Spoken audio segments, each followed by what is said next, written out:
భవనాన్ని ఈడ్చుకొచ్చి గదిలో మార్చి మళ్ళీ కట్టారో ఏమో మాయజాలము తెలుసు మంత్రగారడి తెలుసు రెంటి కన్న ఇది ఇంకోటేమో నీలాకాశం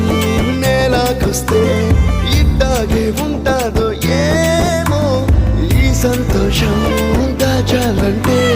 హృదయాలు ఓ వంద కావాలి